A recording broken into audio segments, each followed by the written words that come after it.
Canadian twins Tegan and Sara celebrate a decade in the business, Sara ponders on what life could have been like had they only mastered the power of telepathy. I'm Sara from Tegan and Sara, and you are watching The Red Room.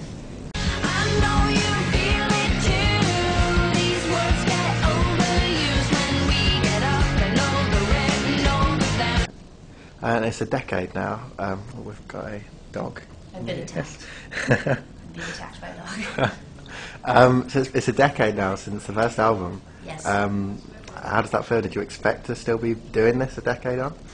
No, I did not think that Tegan and I would make it 10 years, but we have, and it feels at some time. So it was like at points in our career, I felt like it was an eternity that had passed, and then especially around this release, I felt like I can't believe it's actually been 10 years. It feels like we've been working so hard to try to secure success in different countries, and we tour so much, like sometimes 250 days of the year, you know, it's passed so fast. Like I hear about kids from high school that are like on their like third kid, and they have houses, and you know, they're like adults, and I still don't even feel like that because I've just been so distracted by doing this.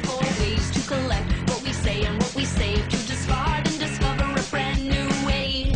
Do you find that, you know, there's not that many twins bands? Do you find that people often use it as or want you to use it as a gimmick? Or you know, it's interesting because I think from the very, very beginning we felt really, really nervous about seeming gimmicky, because we knew that other people would be able to have control and would be able to twist or, you know, I guess like present us in a certain way. I mean, I definitely think it's been used in a way that made me feel really unhappy or uncomfortable. Not just being twins, but like being gay even. Like there are times where, you know, the way that your identity is spun in the media seems like completely ridiculous.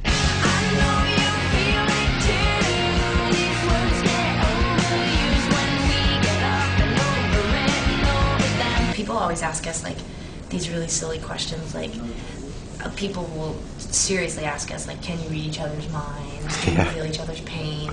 Cross them off the list. I'm just like, yeah, seriously. But I find it to be absurd, just because if I could read Tegan's mind, I would not be making records. I would be gambling or having some sort of TV show where Tegan floated and we picked cards out of air and like that sort of thing. Like, I mean, if I could read her mind, I would pimp that.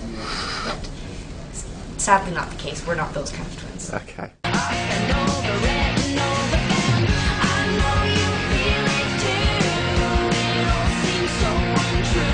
There's nothing spooky or whatever, like telepathic about what Tegan and I do, and so like when I see twins exploiting this sort of like stereotype or this cliched idea about what twin powers are or twin languages, I seriously think about beating them to death.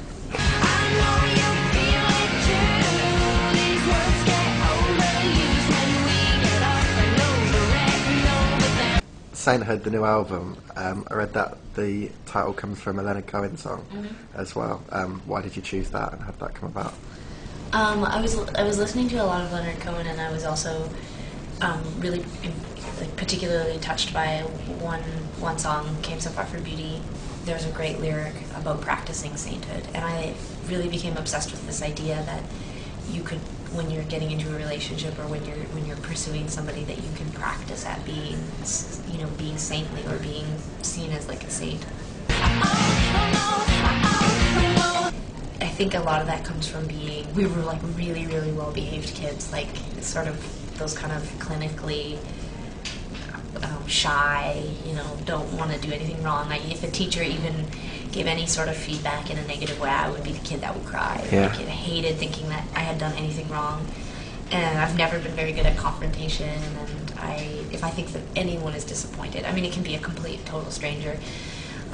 You know, like even in our career, like, you know, so often when we would get like a bad review or someone wouldn't like the project, it would be like so heartfelt, like my feeling of like thinking, God, we're not good enough, or we haven't been good enough for these people or whatever.